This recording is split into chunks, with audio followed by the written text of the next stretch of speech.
But tonight, we are closing out our series, Driver's Ed. Boom, boom, boom, boom. So it's been a fun series. If you recall, we first started out by looking out for the warning signs. It says, be careful then how you live, not as unwise, but as wise. And then we went on and we talked about your friends and be careful about the warning signs when you have certain friendships. And then we went on, and does anybody remember what we talked about after that?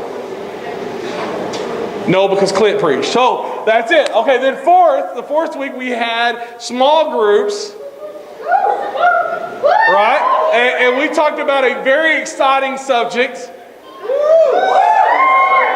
Talked about staying sexually pure. And we kind of think that's important. And then tonight we're closing out. And the title of tonight's message is Once and for All. Because I believe that if we're going to deal with this issue, we're going to settle it once and for all. So if this is your first night, we're going to do a little review. If it's your third night, we're going to do a little review. If you've heard every night and you just wish I'd stop, too bad, we're going to do a little review. So here it is. We all know what warning signs are. They're a system designed to keep you or keep vehicles from straying or getting into dangerous spots or veering off where they don't need to. You are most likely to find warning signs in potentially dangerous areas. Warning signs are placed inside or just outside rather of really dangerous areas. And if you go too far, then you wind up getting, and if you see yourself going down a wrong way street, chances are you better pull over and stop, turn around, do a U-turn, do a, I don't know, whatever you got to do to get out of that, and go the other way. We've asked the questions, what do warning signs look like, and what if we had warning signs in our life, not just in driving, but what if we had it in the highway of life? And we talked about financial warning signs, we talked about relationship warning signs, we talked about, your friend warning signs, and all these different areas that we could have it. And we kind of came up with this little definition. This is all review. Warning signs is a standard of a personal behavior that becomes a matter of consequences. When we don't pay attention to those warning signs, then there's a consequence to pay at the end. So today I totally want to focus as we close out on this, on the tension that we feel when we do not pay attention or when we get close and we feel like there's something better beyond, and there's the tendency to feel a tension to move beyond the warning signs that we see in everyday life and keep moving too far. And so we live with this eternal conflict, and so we want to talk a little bit about this eternal conflict, right from wrong, what we ought to do and what we ought not to do, right? And we constantly are dealing with this internal conflict that goes on within us. And so we recognize it, but the problem that we do is we want satisfaction, and what we want, we usually want it now. We don't like delayed gratification. Right? I mean, who likes to wait? I don't know what you guys do, but my family has a habit of a month or two before their birthday, they start telling you what they want, and they really want you to go ahead and buy it today. And you can just use that birthday money that you're going to spend 3 months from now.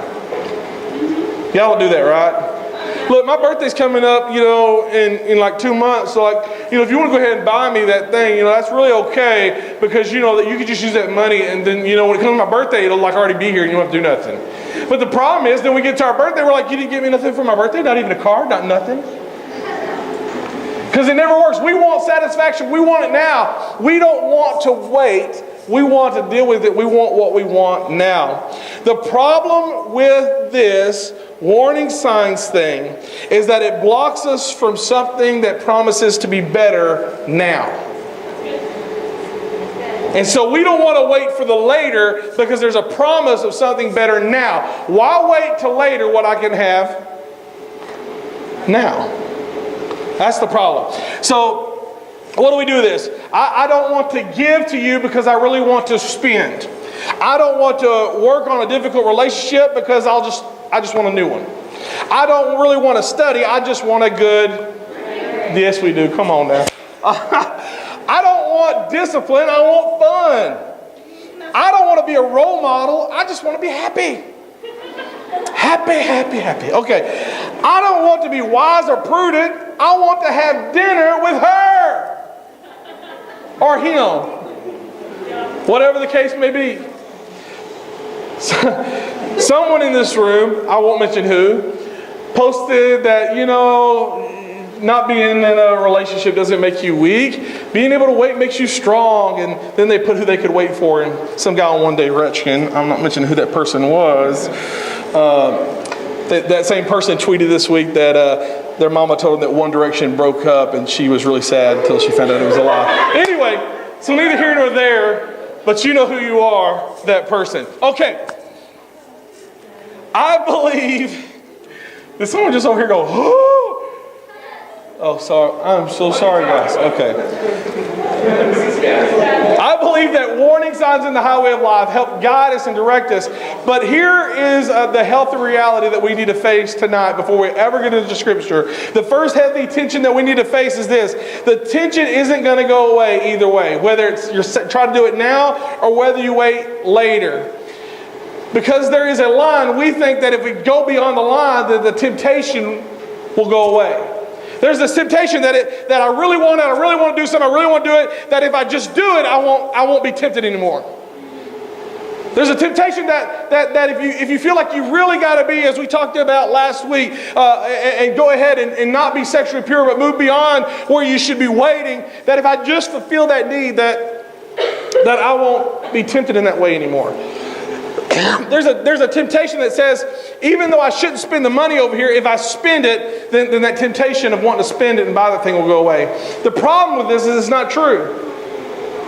The more you spend, the temptation you'll still want to spend. If you don't hold up to your sexual standards, guess what? The temptation to not hold up to your sexual standards will still be there. If you say, it's just like this, I want to be on a diet, but if I cheat on my diet, guess what? You're still going to want to cheat on your diet. If you say, I want to save money, I don't want to break into my savings, but you break into your savings, the temptation is still going to be there to break into your savings, even if you break into your savings. If you say, I don't want to lie, I want to be honest, I want to have a person of integrity, but you think if I could just get over this hump and I do it, the problem is, the more you do it, the reality is, you still want to do it. See, the problem is that we think that if we don't want to cross the line, but when we do, we just think, well, I didn't really cross it, I'll just move the line. And so we move the line closer to the danger area. And then we move the line closer to the danger area until after a while we don't realize that we've moved it as far as we have, and now we're in the danger area, and we wonder why all these consequences are coming in our life and why we're having to face all these problems now. And so that's what happens. You start going far away, you think, well, I don't want to go 20, so I'm going to move 20 somewhere down the road. And then you slam up against someone else's life, and everything goes haywire, and you think, why did this happen? It's because that even though it was these warning signs were set to keep you safe, you moved them back thinking that I'll just wait, I'll just keep pushing it back somewhere down the road, and I won't have to worry about it. But the problem is you keep moving it until you're in the point where there's no return, there's nowhere to go. You've left yourself no room for wiggle room, nowhere to move, and you're immediately in the danger of your spiritual life. So this is the problem. Whatever line you cross, it will not decrease the temptation to cross the next line. It'll grow. The difference is that it gets easier each time. The second temptation, the second reality check we have is this. Appetites are never fully and finally satisfied. No matter what you do, you're never going to be satisfied. That temptation of sin will never be satisfied. The more you do it, the more you're going to want to do it. When you say, well, if I just drink this one time, I won't be tempted to drink anymore, because then I'll know. The more you drink, the more you're going to be tempted to drink. The more you're tempted to sneak out of the house and go hang out with your friends, the more you're going to be tempted to sneak out the house and hang out with your friends. On and on. Hey, I just saw Elisha. Congratulations. I didn't see you here, buddy. Congratulations on your cute little sister. Anyway, no, I'm not off subject. I was just congratulating. Okay. Here's what I put. I put this in blue. A series of cheats creates a habit, and now you have a bigger problem. When you do a series of cheats, then you're no longer just cheating once, cheating twice, but now you have a habit of a sinful life. And so this is kind of what we're getting into. As Christians, we have been called to draw the lines, not to just keep us out of trouble, but to honor God. And so we're going to talk about a story tonight that began about 605 BC, before Christ. It's a story where Nebuchadnezzar went into Jerusalem. He marched into Jerusalem, has destroyed the temple, and he carried out the best and the brightest of all they had to offer. And many of you know this story. It's a story of a man by the name of Daniel and three other characters that we know, Shadrach, Meshach, and Abednego. I know it's cheesy. I can't help it. But you're going to remember it now. Shadrach, Meshach, and Abednego, these four. But they gave them names that would represent their gods, and so they actually called them different names. We're not going to get into all that right now, but they marched them hundreds of miles back to Babylon, and his goal was to erase all their identity of who they are in Jerusalem and make them kind of engulfed in the Babylonian culture. And so his idea was to get them kind of do it. He would take the most handsome, he would take the best looking. She doing like this every time I talk, it just distracted me. You just caught me off guard. Every time I was talking in your room, I don't know, it just threw me off. He would take the most handsome, the most brightest, the best looking. He would take all of these, and he brought them, and he was going to engulf them and make them no longer people that were living in Jerusalem, but he was going to make them Babylonians, and he was going to show them so that the Babylonians would look like they were this smart, handsome, good-looking culture. And so he slowly brought them in, and they were taught the language of Babylon, and they were taught to serve the king, and Nebuchadnezzar assigned them to a man by the name of Ashpenaz, the chief of the court officials. And among those men were Daniel. And the story tonight we're talking about is about Daniel. Daniel chapter 1, verse 3, or verse 5. All right. If you have your Bibles, you turn it. If not, just look up here. The king assigned a daily amount of food and wine from the king's table, and they were trained for 3 years, and after that they were to enter the king's service. The problem is that Daniel was so smart that he could see past what the king was trying to do. He could see past that the king was really trying to engulf them in his characters. His buddies and him were going to be asked to make a series of compromises that would cause them to go away from their belief and their integrity and become engulfed in this Babylonian culture. Small, and I wrote this in blue, so this is worth writing down. Small, insignificant steps towards abandoning their religious beliefs and their heritage. Here's the story. As you're on that high school campus, as you're on that junior high campus, as you start that new job, you're going to be asked to compromise with small, it seems so insignificant. It seems so small. You ever have one of those moments where you lied about something and you think, why did I lie about that? That was so dumb. I don't even care if they know what I feel. And yet you said something and you lied. It was a small series of small little consequences, small little lies or small little compromises that when you think about it isn't nothing, but it leads to bigger compromises, which leads to bigger compromises. To after a while, all of a sudden you're engulfed in sin and you think, how did I get here? The idea behind this is Nebuchadnezzar was going to engulf them by a series of small little compromises that would bring them into the moment where they would compromise and there would be no turning back as far as he saw it. He recognized that if we miss this, that compromise does not erase the tension. It only weakens our resolve. That's worth saying again. Compromise does not erase the tension. It only weakens our resolve. So when you compromise, you no longer want to stand for the things. The more you compromise, the easier it is to compromise. It only moves the line back. So here it is, verse 8. But Daniel resolved not to defile himself with the royal food and the wine. One version says this: he made up his mind. See, tonight, this is what we could hang this whole thing and just kind of preach on this one verse. He made up his mind. It doesn't matter what we've told you about what the warning signs are with your friends. It doesn't matter what the warning signs are sexually. It doesn't matter what the warning signs are relationally. It doesn't matter what the warning signs are as far as these things go. If you don't set in your mind and make up your mind once and for all that you will not compromise what you believe and what you stand for. The compromises may seem so small, but if you make a small little compromise here, you'll compromise over here. You see, what separates those who live out their belief And it becomes a part of who they are. And those who keep stumbling on the way is the people who stumble all the time, never resolved in themselves that I'm going to settle this issue once and for all. I'm making up my mind. I will never do that again. I will never go back to my old life. We sing that song, I Need You More. We've been singing it since camp. And we've been singing it Sunday morning. I need you more than words can say. I need you more. And then it gets in the middle of the thing and says, I never want to go back to my old life. You've got to get to the place where you say, I'm never going back to the person I was.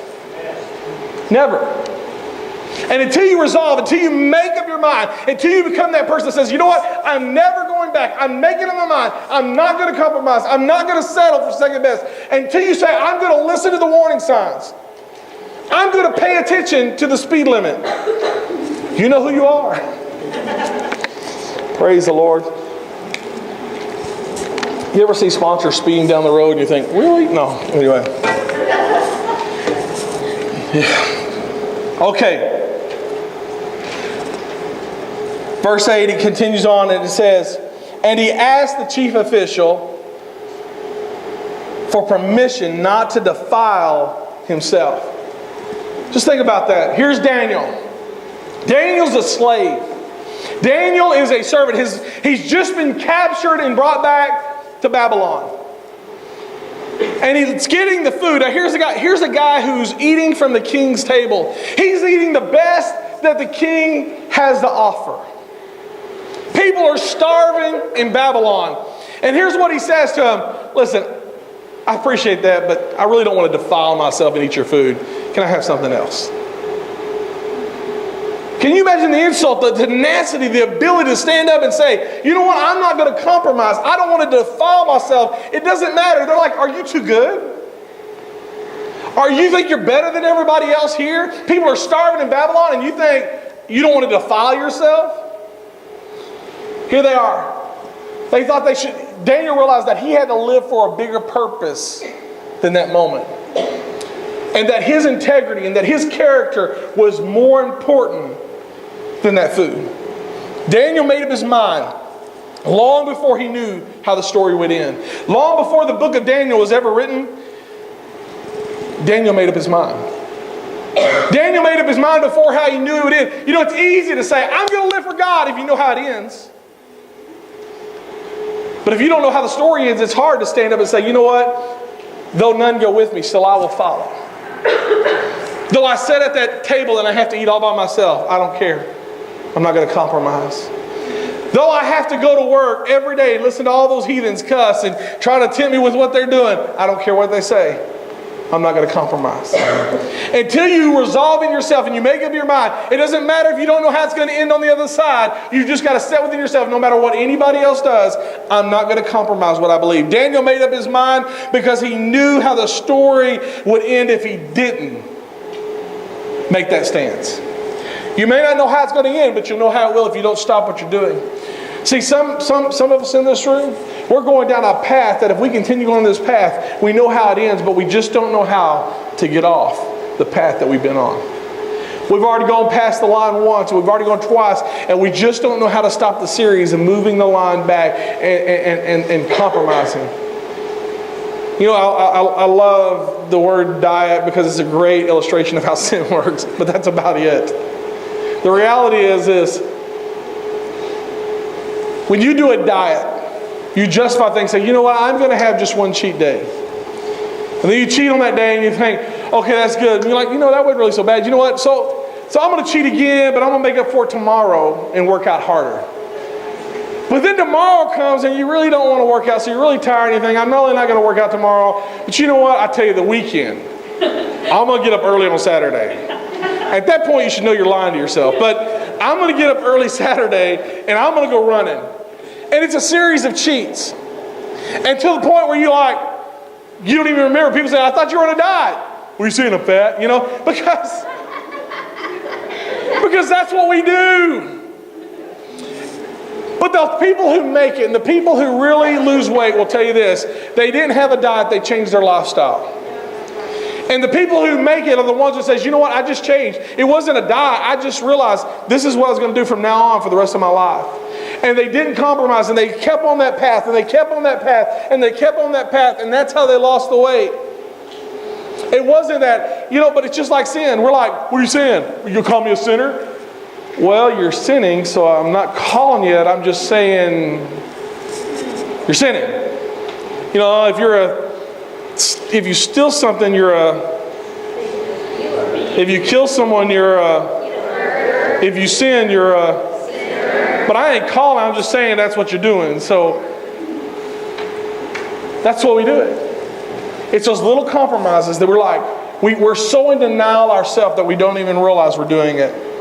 That's how we challenge what we're doing. And here's how the story continues. Verse 9. Now God. I think everything should have a moment like that, a now God moment. Wouldn't it be great if that every time you turn around you have a now God moment? There's just a now God moment that you're going along all of a sudden, but now God. Woo! That's where you just want to pray in tongues right there. Now God. You did all you can, but now God. It's His turn.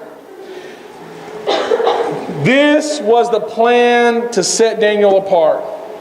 I put this. What if the warning signs were the things of God He wants to use to direct as well as protect you? What if those little things that keep coming up that says, watch out, you're fixing to get caught. Watch out, you're going to do this. What if those little things to God to warn you and protect you from what was coming around the corner? And there was a now God moment that says, stop what you're doing and change your lifestyle. Stop what you're doing and change your life. Stop what you're doing. Everybody has those moments. We did a whole series on intervention, and I did a sermon way back about intervention, and there was these moments as they were sitting around there, and they had this intervention where there was a moment where it says, then. You know what? That's when God steps in. God's saying, now God, here's your intervention. Here's what's going on. Now God. And that's the moment we change. Verse 9, now God has caused all the officials to show favor and compassion to Daniel. So they asked Ashpenaz if they could eat only vegetable and water. This was their idea. Many of you heard of Daniel fast. This is where it came from, the whole Daniel fast, where they eat just vegetables and waters. And he was afraid what would happen if he let them just eat vegetables and water, because they wanted the king to have these guys grow stronger and show how much wonderful they are. So I think if the story was kind of written the way it was done, it says he kind of turned a blind eye to it. It was kind of like, listen, I can't let you do that, but I won't stop you, wink, wink, if you do this. You're not going to find wink, wink in the Bible. I'm just telling you my version of it. All right. Winky face, I can't stop you if you were to work out a deal with the guard, winky face, So they worked out a deal with the guard, and they looked better than all of the rest that were there. It goes into verse 17. To these four men, Shadrach, Meshach, Abednego, and Daniel, God gave them knowledge and understanding of all kinds of literature and learning. And Daniel could understand visions and dreams and of all kinds. Verse 19, and the king talked to them, and he found none equal to Daniel. And it says Hannah, Mishael, and Azure, but that was their Babylonian name, Shadrach, Meshach, and Abednego. So they entered the king's service. Here's the application. I wrote all these in blue for me, so here you go. Like Daniel, we need to make up our minds before we know how the story ends, because we know how the story ends if we don't. You've messed up enough in your life that you know if you don't change things in your life, if you keep going down the path, you know how it ends. You don't have to watch TV to see how it ends. You've seen your friends. You've seen your family. You've seen maybe an older brother, an older sister. You've seen an uncle, an aunt that's gone too far down the wrong path, and you know how it ends. So before you know how the story ends, you've got to change, because you know how it'll end if you don't change. The second thing we know the second application is refusing to establish warning signs or compromising doesn't erase the tension. It only weakens our resolve. It only makes things more complicated. The third thing is God will put these decisions to protect and direct our lives. God will put things in our life to direct and to protect us. Here's the application. God's putting things in your life, and God's already began this year putting things in your life to direct and to protect you. God's already put things in your life telling you need to change, because you know where you're going if you don't turn, if you don't change course. You're going down the road, and spiritually in life, we're going down all these things, and we see a yield sign, and we're like, nah, I'll ignore it. We see a sign that says stop, and we're like, I'll ignore it. We see a one way, and we're going the wrong way, and we're like, I'll ignore it. We see the speed limit that says go slow, we go faster. We see something that says wrong way, and what do? We don't care, because we really don't think this. Here's the deal. Our biggest problem as teenagers, as students, is we think that it won't happen to us. I understand that it'll happen to my friend, and I see what a bad relationship she was in. I understand that my friend compromised too far, and she gave away herself sexually, or he gave away himself sexually before it was time, but I'm not them. And we keep ignoring all the warning signs because we don't really believe that it'll happen to us. We see other people being disrespectful to their family, but we don't see it in us because we don't think that we're that bad. And then one day we wake up and we realize we're gone too far. We think, how did we get here? We're crashing. Our lives falling apart. We think, God, why did you let this happen? And God said, I've been giving you warning signs. You've just been ignoring me. You've got to resolve in yourself now. Nothing ever happened. Nobody's life ever fell apart in a moment. It happened through a series of choices. We've talked about this before, but whatever you sow, you're going to reap. The Bible calls it that. The world calls it karma. But here's the deal. Whatever you reap, whatever you sow, you'll reap later and you'll reap greater. So you're sowing things right now in your life. You're sowing the way you treat people. Listen, if you treat your friends bad enough after a while, you're going to be alone. You treat your family bad enough after a while, they're not going to know what to do with you. And then you're going to wonder why nobody's there when you need them. But you made a series of choices. I've done a lot of counseling with people. I've done a lot of counseling with teenagers that are pregnant way before their time. I've done a lot of counseling with people who have crossed boundaries through drug, alcohol, through sin choices, friend choices that took years to get back. I've done a lot of counseling with people who wanted to commit suicide because they've allowed themselves to get in such a deal that the troubles of life overwhelmed them when they could have made a series of choices long before they ever got there to pull back and turn direction. Proverbs 11 says this, verse 3, it says, the integrity of the upright guides them. The integrity of the upright guides them. The rest of the verse goes this way, but the unfaithful are destroyed by their duplicity. The integrity of the upright guides them. Let me ask you this tonight as we kind of close out this series. What's guiding you? What's leading you as you go down the road? You know, we've been talking about School Spirit Night over the last month, and you know, it's funny because a lot of you guys are excited about it, but it's kind of like you're just kind of laid back. Listen, we've seen God do tremendous things on School Spirit Night. We're going to launch a brand new series, and we believe that God's going to bring people back, and we believe salvation is going to happen. We believe that some of your friends who will have an opportunity to get saved will continue living that life, and they'll want to come back and hear what we have to say. But here's what it takes. You have to be willing to take a stand. You have to be willing to change course. You have to be willing to stand up. As a matter of fact, you have to be willing to go out and get them and rescue them. If every one of you would invite 2 or 3 people and go pick them up and get them here, what would happen?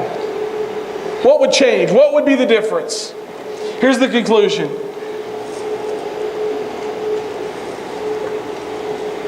None of us know what's going to happen in the future.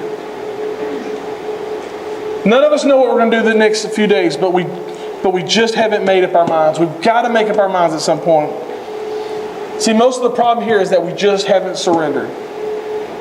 We just haven't said, God, whatever you want, here I am. Like Daniel, you have no idea what hangs in the balance of your decisions to trust God in these areas of your life of money, friendship, dating, life, ethics. You have no idea. But if you do it, man, there is the rewards. The greatest regrets that you could have been avoided if you had established warning signs. The future regrets can be avoided as well if you just start understanding and taking heed to the signs that are coming up in your life. But you have to make up your mind. I mean, tonight, as we kind of close out this series, you have to, at this point, be able to make up your mind. We've told you about warning signs. We've done a whole series about what these warning signs are. And tonight, it's all about this. It's being like Daniel saying, I'm going to make up my mind once and for all that I'm going to settle this issue. That once and for all, God, I'm going to make up my mind. I'm going to follow you. I'm not going to give in to sin. I'm not going to give in to pressure. I'm not going to give in to those things that I don't need to give into. I'm going to stand up for you on my campus. I'm going to bring friends to School Spirit, not because I want to just have a cool night, because I want to really see my friends saved. Whatever it takes, God. That's what I want. So as we close, I'm going to ask you to stand, and